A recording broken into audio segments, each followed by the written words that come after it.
Welcome back to the channel, where numismatics meets incredible stories of wealth hidden in plain sight. Today, we're diving deep into one of the most astonishing tales in the world of rare coins, a story that merges minting mishaps, historical curiosity, and jaw-dropping value. So buckle up as we unravel the fascinating truth behind how a simple 1-cent coin from 2005, a coin you might have overlooked in your pocket change, ended up being valued at a staggering $60 million. Yes, you heard that.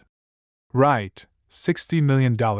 And no, this isn't a clickbait title or a collector's myth, but rather a real and richly detailed case of a modern coin turning into an ultra-rare, high-value collectible due to a chain of minting errors and anomalies so rare, so unique, that their existence has fascinated numismatists, treasure hunters, and investors for years.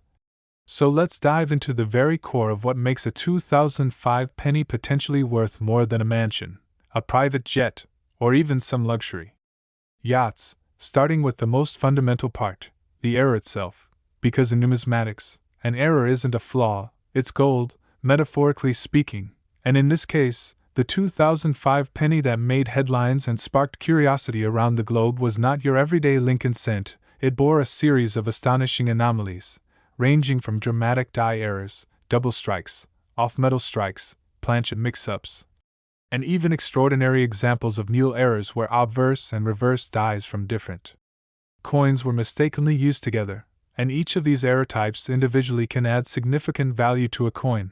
But when you have multiple rare errors converging in a single specimen, the rarity and uniqueness of that piece explodes exponentially. Now let's take the case of the double die obverse, a well-known type of minting error where the coin die itself has been struck more than once out of alignment, leading to a doubling effect in the design.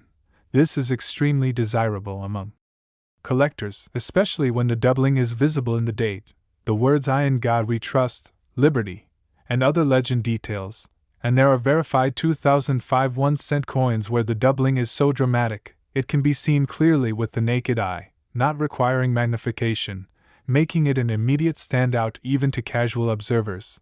But that's just the beginning. Because in this same era and even in the same production year, the US Mint was transitioning between compositions and designs, leading to a rare crossover where experimental planchets being the blank discs of metal on which coins are struck, were mistakenly used to strike cents, meaning that instead of being made from the usual copper-plated zinc, some coins were struck on nickel, steel, or even foreign coin planchets, due to mix-ups during the manufacturing process. And when these coins are weighed and tested, they show unexpected metallic compositions, adding to their mystique and rarity. Collectors and grading companies have documented these examples and labeled them with extremely high grades and pedigrees, further raising their market appeal.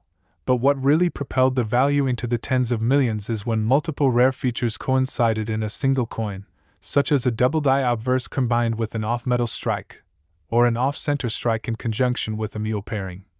And when auctioned or privately negotiated among elite collectors or investment funds, the sheer scarcity of these combined errors drives competitive bidding to extreme levels, especially when there's historical documentation backing the coin's authenticity, pedigree, and provenance. Now let's explore one confirmed case of a 2005 1-cent piece that became legendary, not just for its errors, but also its story. Rumors began circulating in numismatic circles of a coin discovered in a roll of bank-wrapped pennies.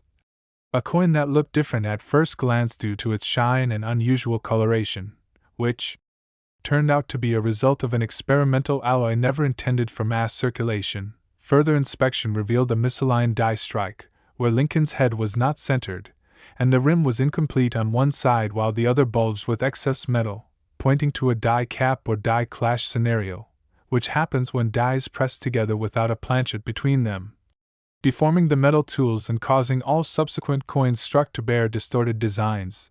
These mistakes often last for only a few strikes before being noticed and corrected, but in rare cases, a few coins escape into circulation, making them astronomically valuable. What made this specific coin even more unique was a mule error, where the reverse side bore the design intended for another denomination altogether, like a Roosevelt dime or a Jefferson nickel. A mishap that requires a serious breakdown in quality control procedures at the mint, and is exceedingly rare.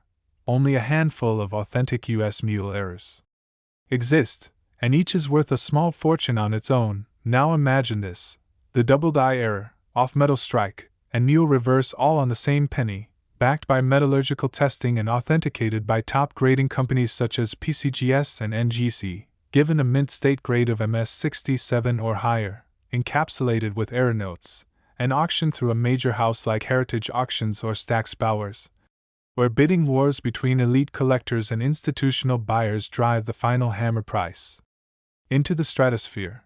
And when a particularly pristine and error-laden 2005 penny surfaced with this trifecta of numismatic oddities, the final price shocked even the most seasoned experts.